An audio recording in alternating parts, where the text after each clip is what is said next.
Para mí va a ser un honor presentarlo a Marcelo García, el bueno. Le pido disculpas por haber estado usando su nombre todo este tiempo. Varios me han ido a ver creyendo que era el Marcelo García bueno y bueno. Así que bueno, para mí es un honor presentarlo a Marcelo. Más allá de los títulos y reconocimientos que seguramente cada uno de ustedes lo puede verificar en las páginas web, para todos nosotros Marcelo representa más allá de lo que está en el currículum. Nos dio una posibilidad única para que nosotros podamos hacer nuestros estudios de posgrado en Estados Unidos. Nos dio la posibilidad de formarnos y de esa forma también abrió la puerta para que cada uno de ustedes también pueda tener acceso a ese mundo que nosotros dijimos que era esa formación de posgrado en Estados Unidos. Así que más allá estaba pensando cómo presentarlo, y si uno presenta solamente lo que es el currículum sería subestimar lo que Marcelo ha hecho por nosotros, lo que nos dio la posibilidad y lo que está haciendo continuamente por todos ustedes, porque apoya cada uno de los eventos que realizamos. Así que bueno, profesor, erogación así, ahora estaba comiendo la empanada justo. ¿Puedo seguir alargando?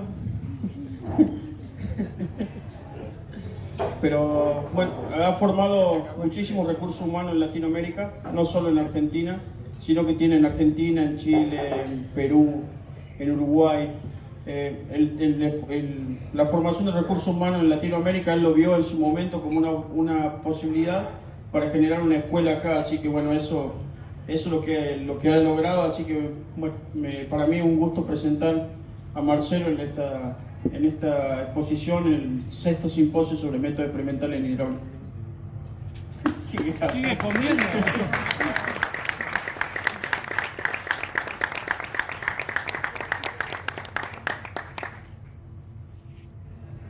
Natalia me convidó con un Gansi ahí. No quería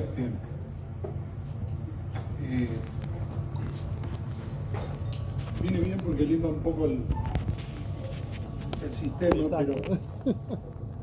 Pero muchas gracias a todos por estar acá. Hoy fue un día largo, para mí más largo porque recién ayer llegamos a la Argentina desde Estados Unidos, y bueno, el viaje siempre se hace largo. Por suerte la Caro tuvo la atención de enviarnos un chofer, Guillermo Murillo, que nos trajo en tiempo récord. No quiero saber cómo. Sobre todo cuando uno miraba para el costado se daba cuenta de la velocidad que teníamos, pero llegamos muy bien. Le doy las gracias por eso, por esa atención. Cuando surgió la idea de dar una charla, y bueno, normalmente uno pide un título, Alejandro me había pedido un título,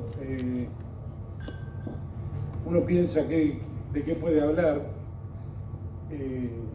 Hay muchas cosas de las cuales uno puede hablar, y me pareció que lo interesante sería contarle un poco a ustedes de un poco la historia mía, sobre todo el comienzo, porque la reciente la conocen muchos de ustedes, de dónde empecé yo, y un poco relacionarlo a esto con el tema de Rawls y su jarra de los sedimentos, y por qué es importante hacer experimentos, ¿no? Porque en día de hoy la tecnología de todo tipo, pero sobre todo de las comunicaciones, ha cobrado tanta fuerza que se hace prácticamente imposible detenerlo. Pero también hay como un mensaje subliminal que hace que todos nosotros aceptemos la información que se nos está brindando de una forma o de otra, y a veces eso hace que no cuestionemos esa información, los resultados. Y me voy a limitar solamente a la parte técnica, a la parte de la ingeniería, que creo que es muy importante. Pero también toda la tecnología ha influenciado muchísimo la parte pedagógica, cómo se enseña, cómo se da clases. Y si bien las diapositivas que se pueden hacer hoy son una forma de dar esa información, también hacen de que se use muchísimo menos el pizarrón. Y el pizarrón es para mí por lo menos, es algo fundamental para el que enseña y para el que aprende también, porque hay una velocidad de asimilación que, si se hace bien, beneficia a todos, al docente y al alumno. Entonces, el título de la charla es Reflexiones sobre la hidráulica experimental. Si en algún momento me caigo es porque se me desacumularon los otolitos del oído interno, que de hace unos meses del año pasado me vienen desafiando. Y lo primero que les voy a hablar va a ser de Hunter Rouse. Hunter Rouse se lo considera como el padre de la hidráulica moderna. En el año 2012 yo recibí un premio, el premio Hunter Rouse, y el premio incluía dar una charla que se hizo en Utah, y justamente elegí hablar de este tema. Este es el profesor Hunter Rouse de la Universidad de Iowa, que fue una persona que hizo muchísimo por la hidráulica, y que, como van a ver, hizo ciertas cosas que realmente lo inspiran a uno, ¿no? Y uno de los motivos por el cual es más conocido es por estas curvas que nos dan la distribución de sedimentos en la vertical, o con la distancia desde el lecho, ¿no? Y estas curvas él las empezó a desarrollar mientras trabajaba en el Servicio de Conservación de Suelos.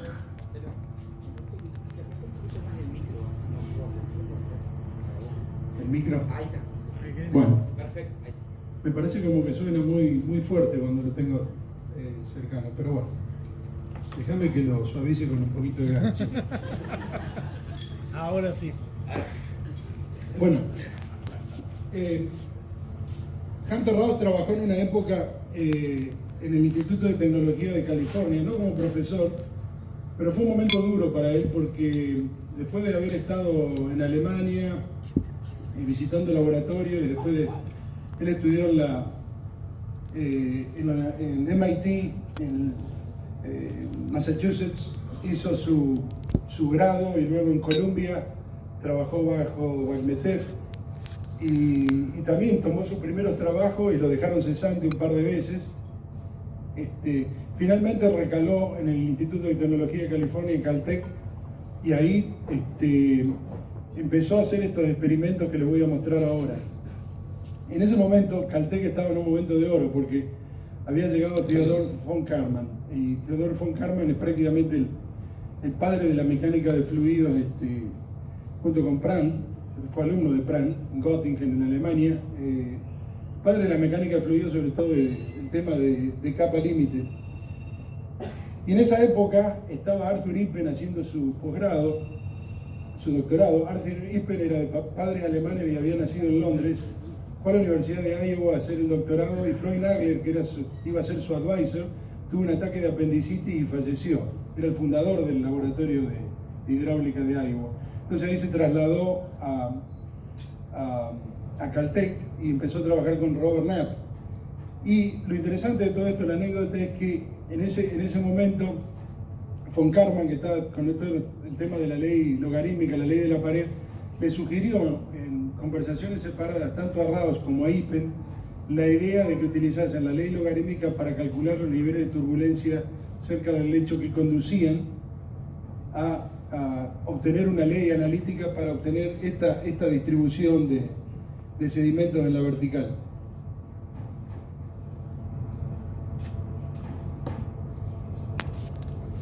Estando en Caltech en el 97, visitando, el profesor Norman Brooks me invitó a hacer una estadía de unos 4 meses,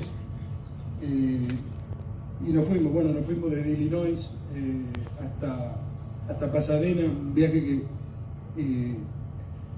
duró mucho tiempo, y mi hijo, que tenía poco menos de 3 años, se cansó de preguntarme cuándo íbamos a llegar, hasta que al final después ya no preguntó más nada. Pero esta es una copia de los experimentos que hizo Rouse, y estos experimentos son muy interesantes. Esto de puño y letra de Rouse, o sea, Norman Brooks vino con una carpeta que era la carpeta que Raus había tomado nota de todos sus experimentos, y yo puedo hacer una copia de esa carpeta y un verdadero tesoro. Ve que acá dice Soil Conservation Service, y el título de su nota es mecánica, para aquellos de ustedes que están sentados muy atrás, mecánica de la suspensión de sedimentos. La idea de Raus, esto está súper chiquito, esto cuando vas al oculista y te dice, a ver, ¿cuál es la letra más chica que puede leer? Y bueno, quizá ustedes no puedan leer mucho, pero yo les cuento, les pido disculpas porque esto podría ser más grande, pero bueno, esto es una fotocopia de las notas de Raus, o sea, esto lo escribió él. Y él sencillamente lo que hizo fue imaginarse que si uno tenía un medio turbulento, y un medio turbulento idealizado, con lo que se conoce como una turbulencia homogénea, isotrópica, las partículas de sedimento se podían mantener en suspensión. Entonces idealizó, digamos, este L que está acá es lo que se conoce como una longitud de mezcla, y después tiene acá un B' que es una fluctuación de la velocidad. Entonces acá en chiquitito dice ese épsilon es como una turbulencia cinemática, que es el producto de la fluctuación de la velocidad por esa longitud de mezcla. Entonces él se imaginó que N, que sería la concentración del número de partículas, concentración por volumen, concentración por peso, una medida de la concentración, el gradiente de esa concentración en la vertical, multiplicado por esa viscosidad de remolino, ¿no?, que viene del producto de las fluctuaciones en la velocidad, en la vertical, una medida de la turbulencia por la longitud de mezcla, que son estas distancias que tiene acá. Eso nos da un flujo en el cual la turbulencia es como la ley de Fick, para aquellos que recuerdan la ley de Fick como un modelo, en vez de tener una difusión molecular que tiene la ley de Fick, ¿no es cierto?, tiene una difusión que tiene las mismas unidades, longitud al cuadrado por unidad de tiempo, pero tiene que ver con la turbulencia. Entonces, la idea de Raus era que si uno podía producir ese tipo de turbulencia, iba a haber un flujo de sedimentos en la dirección decreciente, por eso que hay un signo menos ahí, la dirección decreciente del gradiente de concentración, o de la concentración de sedimentos. Y por otro lado, si uno multiplica la velocidad de caída W por N, por la concentración, eso daba el flujo de deposición, la gravedad que trata de traer las partículas. Entonces, constantemente hay un balance entre lo que la turbulencia trata de mantener las partículas en suspensión y la gravedad que trata de traer las partículas hacia el fondo. Cuando él iguala estos dos flujos, el de la turbulencia y el de la gravedad, logra obtener una ley muy sencilla que dice que la distribución de las partículas varía en forma exponencial, pero si uno toma el logaritmo de eso, dice que la distancia en una escala normal y el logaritmo de la concentración deberían dar una recta. Y esa recta tiene una pendiente variable, y la pendiente variable que tiene esa recta está asociada con la diferencia en dos distancias, ¿no?, del lecho, y el logaritmo de la razón de las concentraciones en esas dos elevaciones. Una ley muy sencilla, pero que a su vez, 2.3, la constante que sale del logaritmo, esto es igual a 2.3 por la viscosidad cinemática del remolino dividido por la velocidad de caída del sedimento. Y acá donde esto se pone interesante. Entonces, cuando más turbulencia hay, mayor el valor de épsilon y más aumenta la pendiente. O sea que la distribución de sedimentos se vuelve más perpendicular al lecho, aumenta el valor de S. Entonces, ¿qué hace Raus? Construye una jarra que es lo que ustedes ven acá, en la cual tiene una grilla, ¿no?, que tiene un cierto espaciamiento. Yo calculo que esto está en el orden 2 pulgadas, alrededor de 5 centímetros, y la idea es que esta grilla se puede hacer oscilar con diferentes frecuencias. Entonces, ¿cuál es el valor de L acá, de la longitud de mezcla? El valor de L es la distancia entre cada una de esas barritas ¿no es cierto?, de metal que conforman la grilla. Entonces es un parámetro que ya está fijo en la jarra, y el único parámetro que se puede cambiar acá es, llenando la jarra con agua, es hacer oscilar con este motor que tiene el off-center, ¿no?, hacer oscilar la grilla para arriba y para abajo con la idea de producir turbulencia relativamente homogénea, que digamos que tiene los mismos niveles en todos los lugares, e isotrópica, que quiere decir que varía en la misma forma en todos los lugares. ¿Y dónde viene el B'? La fluctuación. Bueno, la fluctuación en la velocidad vertical, acá no hay velocidad media, esto no es un río porque el agua no está corriendo, estamos dentro de la jarra. La fluctuación viene precisamente de esa oscilación.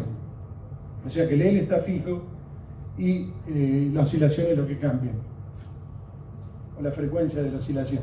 Y esta es una foto de Raus haciendo sus experimentos, y fíjense el respeto que tenía por el experimento, que está con traje y corbata, ¿no?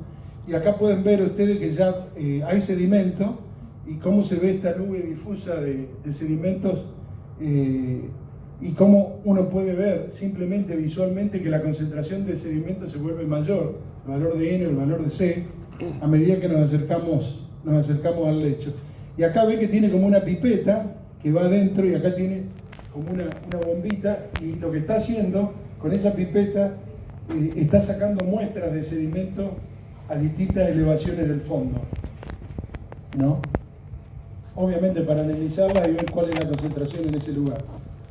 Acá simplemente seca la cantidad de sedimento que saca, mide con una balanza analítica, calcula el peso, lo puede transformar en volumen, en cualquier tipo de unidades, y saca la concentración. El otro parámetro que necesita es la velocidad de caída de las partículas. Entonces, para la velocidad de caída de las partículas, estarán arenas de distintos tamaños uniformes. Se pone a trabajar con el coeficiente de arrastre de las partículas, ¿no es cierto? La teoría, estamos hablando del año 1938, acuérdense, y se pone a analizar el valor del coeficiente de arrastre con el número de Reynolds, y desarrolla, para poder calcular la velocidad de caída de las partículas, desarrolla un nomograma que le permita, basado en la temperatura del agua, que le da la viscosidad cinemática del agua, el peso específico, el diámetro de las partículas, poder calcular cuál es la velocidad de caída con este nomograma de esferas, que son una idealización de los granitos de arena que estaba utilizando. Y estos son los primeros resultados. Entonces acá tenemos la vertical, ¿no?, la distancia desde el fondo de la jarra, y acá está la concentración. Esta escala es logarítmica, esta escala es normal, en gramos por centímetro cúbico, de lo que estaba sacando a distintas alturas. Y acá lo que se puede ver, este F capital, 1.7 ciclos por segundo. Ese es el grado de oscilación de la grilla, 2.36, 3.12. Entonces lo que vemos es que a medida que la grilla oscila más, genera mayor turbulencia, y estos son los valores medidos de concentración, y lo que podemos ver que a medida que la turbulencia aumenta, esta pendiente S, ¿no?, de esta línea de la distribución de I con el logaritmo de C, va aumentando, lo cual quiere decir que a mayor grado de turbulencia es más uniforme la distribución de los sedimentos en la vertical, algo que la intuición nos dice a nosotros que debe de ser así. Pero este es el parámetro S, que acuérdense que era el 2.13 por la viscosidad cinemática de remolino dividida por la velocidad de caída de las partículas. Este gráfico muestra el logaritmo de la frecuencia de oscilación versus el logaritmo de la pendiente que le hablaba recién. Pero acá el otro factor que ahora distingue esto es que acá están los diámetros de las partículas que usó Raus. 1/4, 1/8, 1/16, 1/32 de milímetro. O sea que a medida que nos movemos para acá, las partículas son más finas. Y lo otro que se puede ver acá es que la distancia entre estas curvas, que fíjense que la línea recta, esta es una escala de nuevo normal, esta escala es normal, pero ya es porque es el logaritmo de S, de la pendiente. Fíjense que las partículas se alinean bastante bien, Pero hay algo que ocurre que es interesante y que para frecuencias mayores y tamaños de partículas mayores, la inercia de las partículas aumenta. Entonces, detrás de la teoría de Raus es que la reacción de las partículas, del flujo de partículas, ese flujo fickiano, si se quiere de alguna forma, pero turbulento, responde instantáneamente. Pero cuando las partículas se van volviendo más gruesas, las partículas más finas caen todas en la línea recta, pero a medida que me empiezo a mover acá, para frecuencias altas, fíjense que ahora las partículas se empiezan a apartar de la línea recta. ¿Por qué? Porque tienen una cierta inercia y a pesar de que yo estoy oscilando muy rápido, no reaccionan en forma instantánea en la dirección que va la grilla, ¿no? Y la distancia entre estas curvas es el logaritmo de la razón entre la velocidad de caídas de estas partículas con la velocidad de caída de las partículas que están una década apartada en el otro sentido. Y acá lo que tiene es el mismo experimento variando la concentración de sedimento en la jarra. O sea, mismo tamaño de sedimento, ¿no? Pero ahora con 50 gramos, con 150 gramos, con 450, 1 kilo 350 y 4 kilos 150 de sedimento. O sea que va variando esa otra variable que es la concentración. Acá, finalmente, para mí este gráfico más brillante, porque Raus en ningún momento mide la turbulencia en sí, pero logra calcular el parámetro de la viscosidad de remolino basado en los datos, porque él obtiene la pendiente S, y la pendiente en función de la viscosidad de remolino, que es el épsilon que está acá, que es la fluctuación en velocidad de la velocidad en la vertical por la longitud de mezcla por una constante, que bueno, una constante experimental, y eso igual al valor de la pendiente S por la velocidad caída dividido 2.3. Y esta es la frecuencia de la oscilación. Y todos los datos colapsan. Todos los datos colapsan en una curva. Entonces estas unidades están en centímetros cuadrados por segundo. La viscosidad cinemática del agua a 20 grados centígrados es 0.01 centímetros cuadrados por segundo. O sea que acá estamos órdenes de magnitud. Y todo esto lo logra en una jarra, ¿no? Y muestra que, sí, al aumentar la frecuencia de oscilación, la viscosidad de remolino, la capacidad de mezclar el sedimento en la vertical, aumenta en forma proporcional. Y eso lo hace sin haber tomado una sola medición de la turbulencia propiamente, simplemente con una deducción, asumir un equilibrio entre la tasa de depositación o deposición con el flujo causado por la turbulencia que trata de mantener las partículas suspendidas. Y acá finalmente está la razón entre la concentración a distintas alturas dividida por una concentración de referencia cerca del lecho, y fíjense que todos los tamaños caen, porque acá está la velocidad de caída de cada uno de estos tamaños, acá está la viscosidad de remolino, la distancia menos el lugar donde se mide esa concentración de referencia, y los datos dan súper bien, caen todos sobre la misma curva. El profesor Vanoni, que fue profesor en Caltech durante muchísimo tiempo y fue el editor del primer manual de sedimentos, lo que hizo con su tesis, acá dice 2006 porque es la versión nueva de su manual, pero en realidad 1940 su tesis de Caltech, él en un canal vidriado, la teoría que había desarrollado Raus con su jarra, la probó en un canal con flujo unidireccional, flujo uniforme, y logró demostrar que lo que Raus predecía se ajustaba ahora a flujo en un canal, pero claro, ahora en el flujo canal tenemos flujo, la turbulencia se produce en el lecho del canal, y esa turbulencia es la que difunde el sedimento hacia arriba, y a su vez el sedimento trata de decantar. Pero es la misma teoría que funciona acá. La diferencia es que ahora la viscosidad de remolino está absorbida en una velocidad de corte, de las cuales ustedes ya estuvieron viendo bastantes charlas hoy. Y esto era en un canal. Bueno, la pregunta es, ¿y esto se aplica en un río, y si ustedes van al manual de sedimentos, la figura 252, van a ver, y esto lo hizo el profesor Vanoni, van a ver que esto es la estación en el río Amazonas en Manacapurú, y la profundidad del flujo ahí es 44 metros. 44 metros.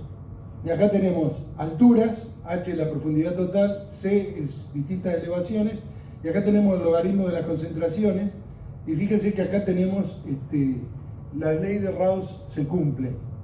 Y lo único que cambia, digamos, es el valor del número de Raoult, que es la velocidad de corte de las partículas dividido por la constante de von Karman kappa por la velocidad de corte, el U asterisco. Entonces esto quiere decir que una teoría que fue desarrollada en algo tan pequeño funciona, ¿no? Es representativa de la distribución de sedimentos en un río, por ejemplo, con esta profundidad. Y eso lo que resalta es la importancia de formular un experimento y realizarlo en forma minuciosa para poder lograr los resultados que uno quiere. Entonces lo que nos deja Raoult en realidad es la importancia de los parámetros de similitud, el análisis dimensional, y que esto es fundamental para realizar experimentos numéricos, experimentos de campo y para el análisis de lo que sea que uno está haciendo, pero es importante tener los principios de la mecánica de fluidos bien claros para poder analizar sistemas mucho más complejos. Ahora pasamos a la segunda parte de la charla, porque en cualquier momento se le va a empezar a acabar el efecto de la picada y se van a poner impacientes. Bueno, acá venimos al Paraná, esto lo vimos ya varias veces, y esto lo trae un poco a Santa Fe, donde yo estudié, pero en los años 70, Agua y Energía Eléctrica de la Nación tenía un proyecto, un aprovechamiento múltiple, se lo llamaba en ese momento, llamado Paraná Medio. Este es, gracias a Carlos Ramonil tengo esta filmina, están muy chiquitas las cosas, pero acá está la ciudad de Santa Fe, acá está la ciudad de Paraná, este es el río Paraná durante la crecida del 82, 83, o cerca de esas fechas, y acá está el túnel subfluvial, y acá está lo que se conoce como la isla de Chapetón, y ahí está el cerrito. Agua y Energía en ese momento tenía un proyecto en mente para generar energía, y el proyecto consistía de 2 cierres, y uno de ellos iba a estar acá en la isla de Chapetón, y lo más problemático que tenía este proyecto era que a lo largo de la margen izquierda, ¿no es cierto?, si uno viene agua abajo, iba a tener un albardón lateral de 240 kilómetros de largo. O sea que iba a aislar la planicie de inundación del Paraná, la iba a dejar del otro lado. Bueno, y en esa época se creía que esto sería bueno porque se podría recuperar eso para agricultura, por ejemplo, que es lo que hizo Estados Unidos con la mayoría de los grandes ríos, Mississippi, Illinois, Missouri, construir albardones, los levees, como se conocen, y recuperar toda esa tierra para agricultura. Así creció Estados Unidos, y por eso que ahora también, con las inundaciones que hay, cada vez que se rompen estos diques y pasa el agua, bueno, es un desastre mayor, como está pasando en los últimos 2 meses. En general, digamos, el proyecto tenía una capacidad instalada de unos 6.000 megawatts, y tenía el cierre en la isla Chapetón, ahí dice Chapetón, pero esa N está de más. Un cierre estaba acá y el otro cierre estaba cerca de Reconquista, de Goya, ese era el cierre Patí. Y uno de los caracteres distintivos que tenía este proyecto era la idea de utilizar una central hidrocombinada. Y la central hidrocombinada lo que tenía era una turbina a bulbo, y arriba de la turbina tenía el vertedero. Entonces uno lograba tener la casa de máquinas, digamos, donde se generaba la energía y la capacidad de vertido en el mismo grupo, ¿no? Y este proyecto, como les decía recién, tenía un montonazo de críticas, entre ellas, bueno, el impacto que iba a tener en el ambiente natural, en la migración de peces, un montón de cosas, que lo hacían un proyecto bastante inviable. Pero por otro lado, como les voy a contar ahora, fue una gran oportunidad para aprender. Una gran oportunidad para aprender. Esto era un poco la planta del proyecto, ¿no? El río corría para acá. Fíjense que acá está, lo que se conoce como Cerrito, que es una singularidad geológica, y Cerrito estaba, para que se ubiquen, esta puntita que está acá, kilómetro 640, ¿no? Del río. El río viene así, y este es el cierre de Chapetón. Entonces, esto está rotado. Acá estaba, esta era la presa lateral, acá empezaba el frente de presa, este era el río Paraná, acá estaba el riacho Zapata, y la idea era poner, acá había un vertedero adicional, y tener acá la sala de máquinas, la esclusa de navegación, y tratar de reducir el frente de obra con el diseño de la central combinada. Y, a ver, esta otra vista en planta que es un poquito más clara, el río corre en este sentido, el Paraná, y sobre la isla Chapetón la idea era poner la esclusa de navegación por acá, acá estaba la casa de máquinas con la hidrocombinada y un vertedero adicional. Entonces acá estaba toda la obra, el corazón de la obra. Y la idea era, primero, cerrar esto, construir la casa de máquinas, mientras se desviaba el agua por el riacho Zapata, y una vez que esté finalizado esto, la casa de máquinas, hacer el cierre del riacho Zapata, y enviar el agua por la casa de máquinas. El motor propulsor de todo esto era un ingeniero cordobés, que era el ingeniero Mario Beretta, que era un verdadero dínamo. Era el gerente general, el gerente técnico era el ingeniero Bacola.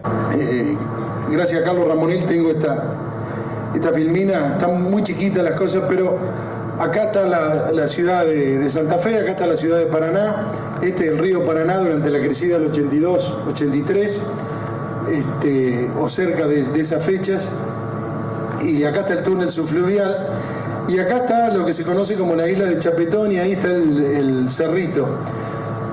Agua Energía en ese momento tenía un proyecto en mente para generar energía, y el proyecto consistía de 2 cierres, y uno de ellos iba a estar acá en la isla de Chapetón, y lo más problemático que tenía este proyecto era que a lo largo de la margen izquierda, ¿no es cierto?, si uno viene agua abajo, iba a tener un albardón lateral de 240 kilómetros de largo. O sea que iba a aislar la planicie de inundación del Paraná, la iba a dejar del otro lado. Bueno, y en esa época se creía que esto sería bueno porque se podía recuperar eso para agricultura, por ejemplo.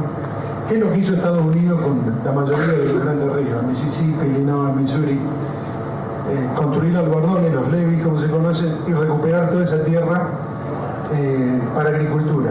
Así creció Estados Unidos, y por eso que ahora también, con las inundaciones que hay, cada vez que se rompen estos diques y pasa el agua, bueno, es un desastre mayor, como está pasando en los últimos 2 meses. En general, digamos, el proyecto tenía una capacidad instalada de 11.000 megawatts, y tenía el cierre en la isla Chapetón, ahí dice Chapetón, pero esa R está de más.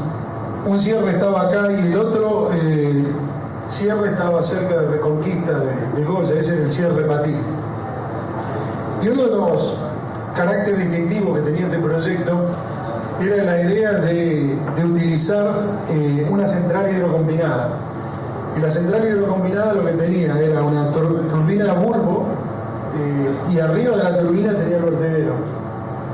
Entonces uno lograba tener la casa de máquinas, digamos, donde se generaba la energía y la capacidad de vertido en el mismo grupo, ¿no? Y este proyecto, como les decía recién, tenía un montonazo de críticas, entre ellas, bueno, el impacto que iba a tener en el ambiente natural, en la migración de peces, un montón de cosas, ¿no? El río corría para acá. Fíjense que acá está, este es lo que se conoce como Cerrito, que es una singularidad geológica, y Cerrito estaba, para que se ubiquen, esta puntita que está acá, kilómetro 640, ¿no? Del río. El río viene así, y este es el cierre de Chapetón.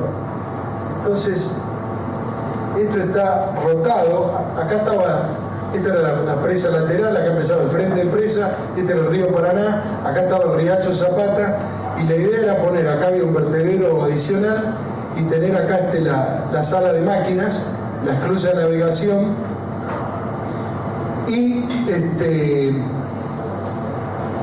tratar de reducir el frente de obra con el diseño de la central combinada. Y, a ver, esta otra vista en planta que es un poquito más clara, el río corre en este sentido, el Paraná, y sobre la isla de Chapetón la idea era poner la esclusa de navegación por acá, y acá estaba la casa de máquinas con la hidrocombinada y un vertedero adicional. Entonces acá estaba toda la obra, el corazón de la obra. Y la idea era, primero, cerrar esto, construir la casa de máquinas, mientras se desviaba el agua por el riacho Zapata, y una vez que esté finalizado esto, la casa de máquinas, hacer el cierre del riacho Zapata y enviar el agua por la casa de máquinas. El motor propulsor de todo esto era el ingeniero cordobés, que era el ingeniero Mario Beretta, que era un verdadero dínamo. Era el gerente general, el gerente técnico era el ingeniero Bacola, y después cada grupo, proyecto civil hidráulico, el ingeniero Ramoneda, el ingeniero Popelka estaba en proyecto electromecánico. Había un cuadro, digamos, de ingenieros que se habían formado en Córdoba, Daniel Olmedo, varios ingenieros civiles de Rosario, y Platino, que se había formado en Bahía Blanca, ingeniero también, Nora Powey, que era mi jefa en el laboratorio, pero había muchísima gente, y era fundamentalmente porque había despertado gran expectativa este proyecto. Esto, créanlo o no, fue mi segundo recibo de sueldo, y estaba buscando antecedentes para darle la charla, y esto cuando sucedió fue allá por el año, esto es enero del año 80, y yo había ingresado en enero del 79, primero de noviembre del 79, tenía 20 años, estaba en el tercer año de la facultad. Pero había sucedido que hacía un año y medio había cerrado Fiat, y bueno, mi padre trabajaba en Fiat, y la cosa cambió radicalmente, porque yo en esa época era jugador de vóley. En abril del 79 jugué para la selección argentina en Rosario, un campeonato sudamericano, y en noviembre empecé a trabajar full time, o sea que el vóley pasó al congelador. Me había presentado un trabajo para los bajos meridionales con el profesor de hidrometeorología Carlos Paoli, y se presentaron dos personas, pedían a alguien que supiese inglés, y yo ya sabía inglés porque mi padre me había mandado Icana desde chico en Córdoba. Cuando viví en Castelar seguí en el Instituto West, entonces cuando terminé la escuela normal me recibí también de la cultural inglesa, con Mrs. Rose, una señora británica que no te ponía más de 7, por más que cuando tuviese muy bien. No, era irreproducible la flema británica. Entonces, ese trabajo de los bajos no salió, nos presentamos dos y se lo dieron al otro, que coincidentemente se llamaba Nardín, el apellido,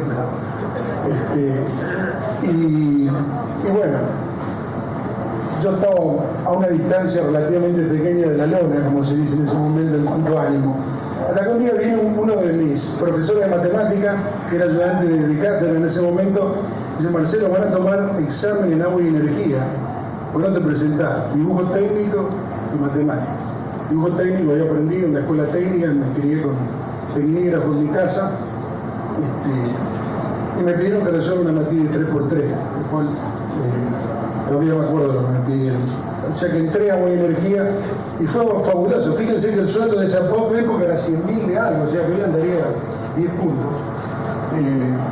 Si tuviese este sueldo, ¿no es cierto? Pero lo importante es que esto fue un cambio brutal para mí, porque no solamente conseguí un trabajo, sino que Agua Energía me daba 140 kilovatios por mes y una garrafa de gas que yo se la enviaba a mi abuela. Esos tubos de gas que venían grandes en esa época. Pero ocurrió otra cosa que fue todavía más increíble. Y eso fue que durante un año trabajé en proyectos civiles hidráulicos en el centro, con el grupo de navegación. Entonces me la pasé calculando volúmenes de dragado para las distintas alternativas de navegación, por dónde iban a salir los canales, las esclusas y todo eso. Y como al año y medio más o menos, ya en el 80, mis jefes, el ingeniero Ramonero en esa época era jefe de proyectos civiles hidráulicos y también el decano de la facultad. En esa época nosotros no estábamos en el Pozo, estábamos en República de Siria, que era una casa vieja y no era facultad, era Departamento de Hidrología General y Aplicada. No nos habían hecho facultad. Y me dicen, ¿no te querés ir al laboratorio, Marcelo? Va a haber un ruso y se van a hacer experimentos. Y eso para mí fue bárbaro porque me acercaba al agua. Yo iba al Club de Regatas de Santa Fe y bueno, el Pozo era ese reculado que habían hecho del otro lado de la laguna, nadie sabía qué era, recién comenzaba ahí la construcción de lo que es ahora el campus principal de la universidad. Entonces cuando llegué ahí lo conocí al doctor Gertrude Onichenko. Y Onichenko no sé si vio el entusiasmo que yo tenía, las ganas de hacer cosas, que me puso a hacer un estudio. Esta foto del año 81, yo todavía no era ingeniero. Fíjense que acá tengo el guardapolvo de Agua y Energía, que todavía lo tengo, pero no, por razones obvias no lo puedo aprovechar más. Y acá estamos preparando unas muestras para estudiar la erosión de arcillas. Y esas muestras venían de la isla Chapetón, y las colocábamos en esta plancha, y la idea era estudiar cuál era la velocidad admisible para prevenir la erosión de las arcillas. ¿Y cuál era la preocupación en ese momento? La preocupación era que agua abajo de la central se iba a producir una gran cantidad de erosión. Entonces el Paraná tiene un manto de arena respetable entre los 16 y los 20 metros y luego predominan las arcillas, ¿no? Las arcillas verdes. Entonces el primer estudio que hicimos, y este no lo quería hacer nadie en realidad porque implicaba, era bastante tedioso el ejercicio para poder medir la erosión de las arcillas, pero esto lo hicimos en septiembre del 81, este fue el estudio de erosión de las arcillas. Y la preocupación general era que agua abajo de la obra, con esa erosión, las arcillas se iban a exponer una vez que la arena ya se hubiese transportado, iban a ser expuestas a un flujo que quizás se erosionaba el manto arcilloso y con erosión retrogradante podía descalzar la fundación de la obra. Bueno, y acá está el equipo de trabajo. El asesor de Tecnoprop Export era el doctor Onichenko, Luis Gancedo era el jefe general y yo como investigador responsable todavía con el señor ahí. Cuando uno se vuelve ingeniero deja de ser señor, lo empiezan a llamar ingeniero. Y en esa época, bueno, el que estaba haciendo el trabajo era yo. Y todos ustedes se preguntarán, pero ¿cómo llegaron los rusos ahí? Y los rusos llegaron por una forma realmente increíble. Porque en los años 70 el presidente de Estados Unidos, Jimmy Carter, le pone un embargo a la Unión Soviética y bueno, nadie le vendía nada a los soviéticos. Y los soviéticos empiezan a comprar cantidades industriales de granos, vinos, de todo a la Argentina y nosotros no le comprábamos nada. Entonces a alguien se le ocurre, bueno, a ver un momento, ellos tienen muchísima experiencia, sobre todo el río Volga, que es muy muy similar al Paraná. A esa altura ya los rusos habían construido 30 presas en el río Volga, una inclusive fundada sobre tiza, para que se den una idea. Tenían una experiencia fenomenal. y tenían una agencia estatal que se llamaba Hidroproyecto, que estaba en Moscú, en la cual trabajaba el doctor Onichenko. Entonces envían, para balancear la balanza comercial, envían una delegación de 50 expertos soviéticos a Santa Fe, que se instalan enfrente del Teatro Municipal, en la peatonal, y le dan prácticamente varios pisos en un edificio. Muchos de ellos vinieron con sus esposas, algunas esposas vinieron con sus esposos, eran las expertas, y después estaban las traductoras y traductores que estaban en ese grupo. Alexander Fink era el líder del grupo.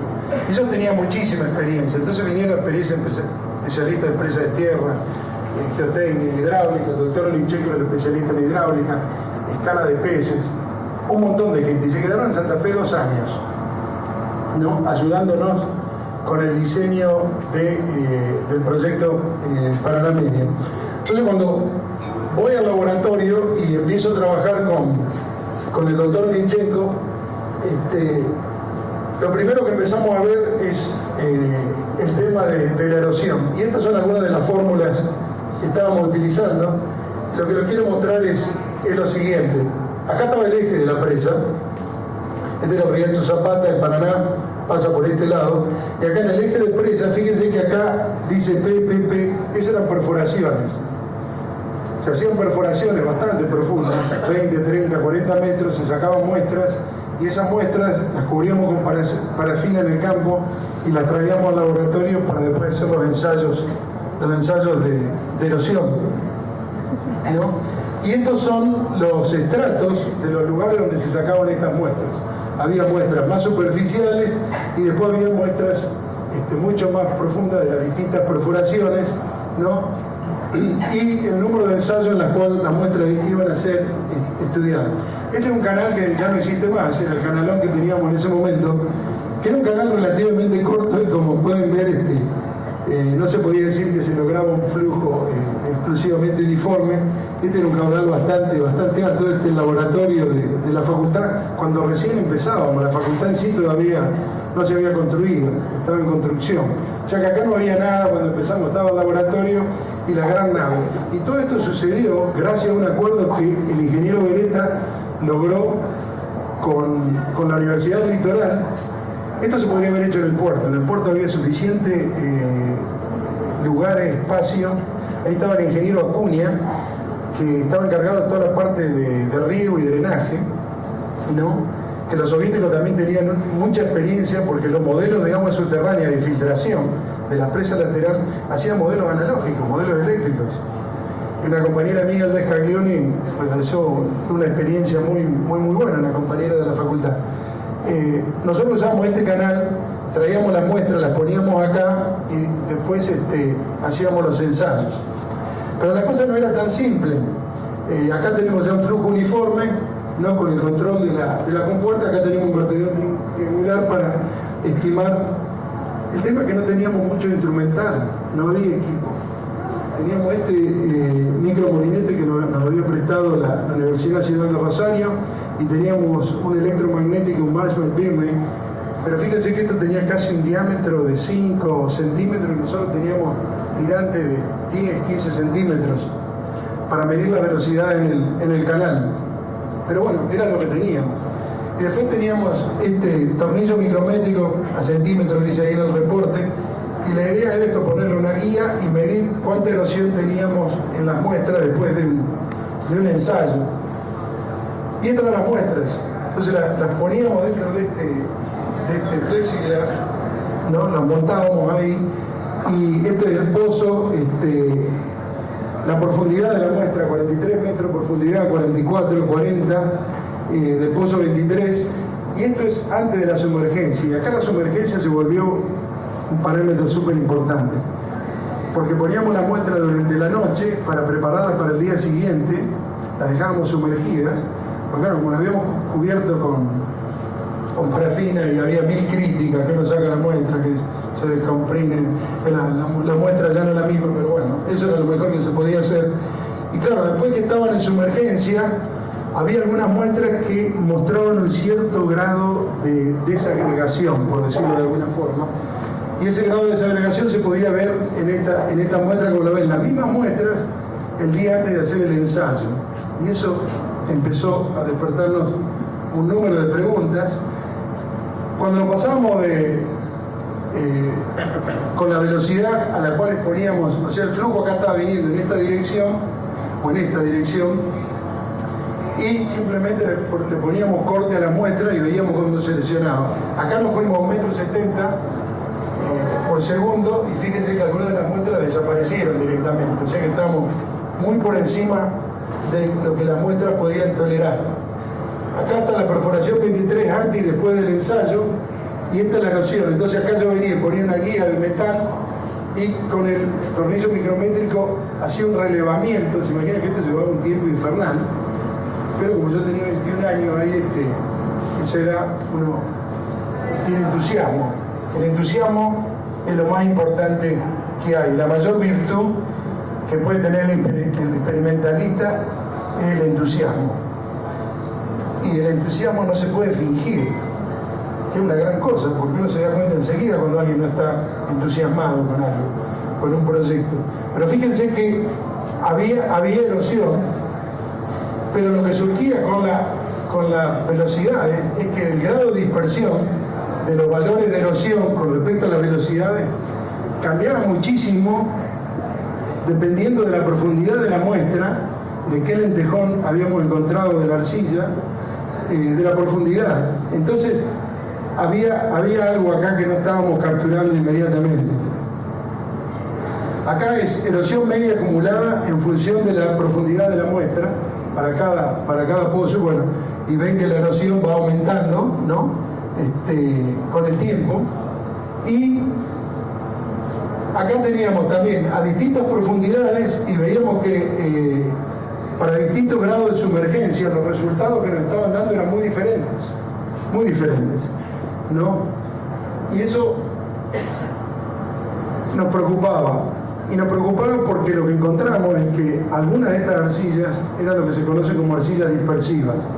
O sea que simplemente en contacto con el agua la velocidad necesaria para que se erosionen, se desagreguen, era prácticamente cero. No hacía falta hacer mucho. Y el tema era cómo calcular la velocidad admisible para que no se produzca la erosión para un tirante de 1 metro de agua, porque esas eran las normas soviéticas. No, eso es lo que dictaban las normas soviéticas en ese momento. Y el problema que teníamos es que teníamos tirantes de 10 a 15 centímetros de agua y estábamos midiendo con un molinete de 5. Entonces, ¿cuál era la velocidad que estábamos midiendo? Entonces ahí el doctor Lipchenko sacó las fórmulas de Goncharov, de Luner, y desarrolló una fórmula propia. En ese momento se puso a trabajar datos de distribución de velocidades. No sé cómo está el ruso de ustedes, pero esto es distribución de velocidades con notación rusa, y se puso a ver cómo podía sacar una fórmula que nos permitiese trasladar los resultados que obtuvimos de erosión a una altura de 1 metro, que después se podía trasladar a otras alturas. Y efectivamente empezó a dar vueltas y se dio cuenta que el exponente de la distribución de velocidades era función también de la profundidad misma. Y empezó a buscar datos de mediciones que se habían hecho hasta ese momento, la mayoría con micromolinete, de profundidades muy pequeñas, hasta 40 metros, en distintos lugares. Y logró finalmente su fórmula que está acá, donde el exponente X era función de la profundidad, que es lo que tenemos aquí. Esto se lo muestro rápidamente. Este primer trabajo fue el primer trabajo que yo traté de publicar. Lo enviamos a un congreso latinoamericano de la IAR del 82 en México, y al final no pudo ir nadie a presentarlo porque bueno, no había fondo, no me acuerdo muy bien cuál era el tema. Yo acá ya había terminado el proyecto o la carrera, mejor dicho, y lo más importante de todo esto era que habíamos logrado estimar una velocidad para 1 metro de profundidad de agua de 1.3 metros por segundo, pero lo más preocupante era el tema de las arcillas dispersivas. Entonces esto fue un poco la conclusión del trabajo en cuanto a la velocidad admisible. Y acá lo que más se aprendió en general era cómo hacer un experimento que nos permita obtener un valor de diseño con la herramienta que teníamos disponible en ese momento. Y el tema este de las arcillas más profundas, bueno, dijimos eso vamos a tener que verlo más adelante. Tengo otros estudios para mostrarles, pero creo que ya todos tenemos hambre. Lo que les quiero dejar ahora es con la memoria del investigador. El doctor Onichenko, antes de partir, me dijo, mira, cuando yo no esté acá, va a venir gente y te van a criticar el estudio de erosión de arcillas. Y vos tenés que estar preparado para defender el trabajo. Y dicho y hecho, unos meses después que partió la delegación soviética, que regresaron a Moscú, venían distintos consultores que querían, bueno, trabajar en el proyecto, y uno de ellos era el ingeniero Raúl Marsal, que era un argentino naturalizado mexicano, que tenía un libro famoso de presas, de tierra y enrocamiento. Entonces, bueno, lo trajeron y ya me habían advertido que había pasado por la zona de presa de tierra y le había dado con todo, con la crítica, con el diseño, con lo que había hecho, bueno, y llegó al laboratorio. Y bueno, se acercó al canal y empezamos a hablar del estudio de erosión de arcilla, y yo le dije cuáles eran los valores que habíamos obtenido, y bueno, y él entonces en un momento empezó, era interesante porque estaban todos los jefes de agua y energía alrededor, y quedé yo ahí, que era el más joven, hablando con este experto, y él ahí nos empezó a hablar del tema de las arcillas de México, que las velocidades erosivas eran otras, y bueno, empezamos a ir y venir, bueno, el tenor de la conversación empezó a aumentar, y bueno, en un momento me dice, no, pero usted me dice 1.3 para 1 metro, pero en México nos ha dado 1.60, y bueno, pero tenga en cuenta, doctor Marsal, que el contenido mineralógico quizá no sea el mismo, no vio eso. Y llegó un momento que, claro, la cosa fue subiendo, y yo en un momento le dije, pero usted sabe que la distribución de velocidad es así, la velocidad en el lecho es cero, ¿no es cierto? Bueno, ahí él estalló, porque claro, eso fue una insolencia por parte mía. Obviamente que yo no intenté faltarle el respeto en ningún momento, sino que simplemente estaba defendiendo el trabajo que habíamos hecho, y bueno, ahí se dio vuelta, se puso todo rojo y se fue la delegación. Después, bueno, vino mi jefe y me dice, pero Marcelo, no te podés quedar callado vos. Digo, bueno, pero si nosotros hicimos este trabajo y sabemos cómo lo hicimos, ¿por qué tenemos que aceptar una crítica que no está fundada? Entonces ahí fue la primera oportunidad para pararte donde te tenés que parar y decir, mirá, esto lo hicimos nosotros. Y esto me lo dejó acá Onichenko, está muy chiquitito para que ustedes lo lean, pero son como las memorias del investigador, ¿no? La primera línea dice, la ciencia comienza de las mediciones precisas. Bueno, eso lo entendemos todo. El primer resultado no es un resultado todavía. Una vez iniciado el ensayo, a menudo se cometen errores, imprecisiones, razón por la cual siempre hay que repetirlo, hay que hacerlo en el ensayo. Onichenko se rehusaba a hablar en inglés, todos los rusos. Es más, querían aprender castellano, español, y hacían un esfuerzo genuino para tratar de hablar. Le digo esto porque en un momento de los ensayos, buscando una velocidad, él sacó un libro que estaba en ruso, y yo lo alcancé a ver el libro, y sacó un valor ahí, un coeficiente de descarga, y en un momento le pregunté, bueno, ¿cuál es el libro? Y era el libro de Bendechov. Era el libro de Bendechov, y bueno, yo después lo había estudiado por Bendechov, la traducción en español de Limusa, y bueno, nunca me imaginé que iba a terminar en la escuela de Bendechov de profesor unos años después. Esta memoria es importante, no confiarse en su memoria, describir diariamente cada resultado, medición, observación, para lo cual es necesario llevar un diario, revista, de observaciones con un rubro de observaciones en un otro.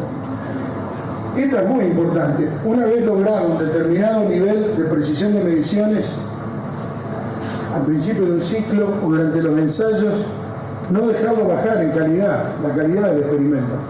Una vez viene haciendo experimentos, el experimento está andando bien y para por algún motivo, razones de fuerza mayor, vacación, y cree que cuando vuelve el experimento va a seguir funcionando como estaba cuando lo dejó, y eso no pasa, cae la calidad del experimento. Repetir 2 veces los ensayos, dentro de lo posible presentar todos los resultados en forma gráfica, así se podrá visualizar si existe un nexo entre los factores en estudio y cuáles son las diferencias, las desviaciones, o sea, analizarlos los resultados, que muchas veces hoy en día no analizamos el resultado lo suficientemente. Esta parte es súper importante, tratar de obtener los instrumentos de medición. A usted le tiene que haber pasado. Uno se rompe, tratar de comprar todos estos equipos súper caros, todos estos súper equipos que vimos hoy. No, los instrumentos hay que cuidarlos. Y hay que tratarlo con cariño, hay que tratarlo con respeto. Y esto es lo que decía el ingeniero Lichen, que decía, bueno, cada 3-6 meses calibrar los instrumentos, ver cómo están funcionando. Un punto o una medición no da seguridad de que el resultado sea correcto.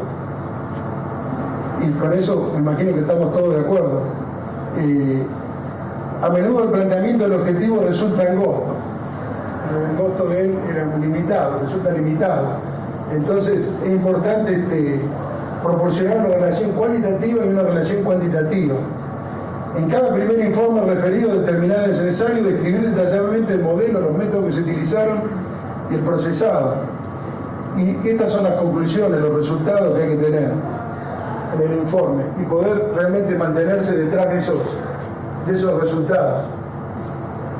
En las conclusiones hay que poner cualquier fenómeno, aunque sea complejo, de una manera sencilla y accesible, sin excesiva pseudociencia. O sea, lo que nos pasó con la arcilla dispersiva, y no le gustaba a nadie. ¿Se imaginan poner la fundación allá abajo en un material que no es bueno? En principio lo soluciona fácil eso con los puentes. Los pilotos los mandan en forma tan profunda que hay suficiente fricción para tener capacidad portante. Pero este era otro tipo de obra. Entonces esto era una preocupación, pero ¿qué íbamos a hacer? Y había que recordarlo eso, que las arcillas se dispersaban en contacto con el agua. Y esto también es muy importante. El ingeniero investigador debe saber hacerlo todo por sí solo en el laboratorio. Y esto es así, empezando por clavar clavo hasta el ajuste, el desmontaje y la colocación instrumental. Solo así podrá detectar y corregir los errores y las imprecisiones que cometan los técnicos, los laboratoristas, los operarios, la gente que está trabajando en el modelo. No evadir la verificación personal de los resultados dudosos. Ya no vale venir y decir, bueno, esto lo hizo el estudiante. No, el responsable de lo que hizo el estudiante es uno. Uno es el responsable del experimento. El director, el profesor, la persona que está a cargo es el responsable del experimento. No evadir la verificación personal y controlar personalmente las medidas y la forma del modelo antes de echarlo a andar. Cada trabajador del laboratorio debe saber estrictamente cuáles son sus responsabilidades, sus compromisos, un mínimo de conocimientos y hábitos imprescindibles. El ingeniero debe controlar periódicamente la presión del trabajo de sus subordinados. El laboratorista, el técnico, el operario deben saber los objetivos, las metas y la importancia de los ensayos a realizar. Así cometerán menos errores y estarán interesados en obtener los resultados acertados. De cierta forma, uno tiene que sentirse que lo que está haciendo es importante y que es importante obtener el resultado correcto. No el resultado que nos gustaría obtener, sino el resultado correcto. Sobre todo cuando los parámetros que uno está desarrollando son parámetros que se van a usar para el diseño de cualquier tipo de obra. Yo tengo otras diapositivas más que les puedo mostrar de cierre del río, de modelo aerodinámico con aire. Me parece que a esta altura lo mejor es dejarlo ahí con la idea de que los experimentos son muy importantes, que es muy importante que muchos de ustedes se estén dedicando hoy a hacer experimentos. Y yo siempre les digo a mis estudiantes, sobre todo que ahora se me acaba de graduar la última estudiante, una chica de Taiwán, de formación de ingeniería mecánica, que es la última experimentalista que me quedaba en el grupo, porque todos los otros quieren modelar. Siempre digo que la ventaja del experimento es que aunque salga mal, te queda algo el experimento físico. Porque lo viste, no es que te lo contaron, no te hace falta contar los dígitos después del punto decimal, los dígitos están ahí, todo el resultado está ahí. Y la forma de aprender físicamente es como pintar. Uno pinta un cuadro y a mí por lo menos los cuadros me salían todos mal. Pero vas aprendiendo, vas haciendo un experimento y vas aprendiendo, y después viene otro experimento, y en el campo pasa lo mismo, y vas ganando cada vez más experiencia, y eso hace que te tenga más confianza, que te tenga más fe en los resultados, y no tener temor a discutir el resultado, aunque el resultado parezca que no es lo que físicamente tendría que ser, y tratar de desarrollar esa intuición. La intuición es importante para tratar de entender no solo el fenómeno que uno tiene enfrente, sino interpretar los resultados y poder pasárselo a la gente que va a utilizar esos resultados con un cierto grado de incertidumbre, y no decir esto va a estar así. En muchas de las cosas que hacemos nosotros, darle bien al orden de magnitud ya es algo bueno. Yo siempre digo que en transporte de sedimentos, si los datos caen adentro de la página, ya empezó uno bien. Porque siempre hay muchísima dispersión. Pero a veces la dispersión nos está diciendo algo. Y esa es la parte que es importante tratar de entenderla mejor, de discutirla y de perder el sueño un poco. Porque cuando uno pierde el sueño, quiere decir que las cosas que está haciendo le interesan, que son importantes. Yo les doy las gracias a todos ustedes, a algunos de mis estudiantes que están acá. He graduado 35 doctores en 29 años en la Universidad de Illinois, 9 son argentinos, 3 de ellos están en la Argentina. Acá este fenómeno que ha revolucionado él se hace llamar Marcelo el Malo, pero en realidad ha revolucionado el sistema de mediciones de crecida. Me acuerdo cuando vino en Oaxaca en el Congreso de México de la IARI, se me puso a la par y venía con corbata, traje, y me dice: hola profesor, ¿quién es este chico? Usted sabe que yo me llamo igual que usted. Bueno, ya nos pusimos a hablar y me dijo que él venía de Córdoba y que quería venir a estudiar, y bueno, yo agradecido de que vino a estudiar, no solamente por todo lo que hizo, sino porque es una gran persona y porque me alegra muchísimo ver lo que está haciendo en Córdoba. Como también me alegra lo que está haciendo Francisco en Uruguay, aunque ya no sea más director ahora del INFIA, como dijo hoy, y todos los otros estudiantes. Mariano Cantero, que es vicedirector ahora en el Balsei, los dos de mis estudiantes que fueron ingenieros nucleares. Un ministro. Uno que es ministro en Córdoba, Fabián López, mi tercer estudiante. Sobre todo los primeros estudiantes. Yarco Niño, mi primer estudiante, profesor de la Universidad de Chile. Me había ganado la lotería con ese primer estudiante. Como persona, el padrino de mi hijo, y ¿qué puedo decir? Fabuloso. Fabuloso. Alguien que era nada más que 2 años, nos separaba de edad, y que vino a trabajar conmigo cuando no me conocía nadie. Esa es la verdad. Como verán, me estoy emocionando. Entonces, me despido de ustedes y disfruten del resto de la conferencia, y pienso que la charla les haya gustado y los haya motivado para los que están empezando a seguir, para los que están en mitad de carrera, que les den más fuerte, y para los que están más cerca del túnel, de la salida del túnel, el túnel tiene la longitud que uno le quiera dar. O sea que no hay que salir del túnel si uno es feliz dentro del túnel. El túnel de la vida. Muchas gracias.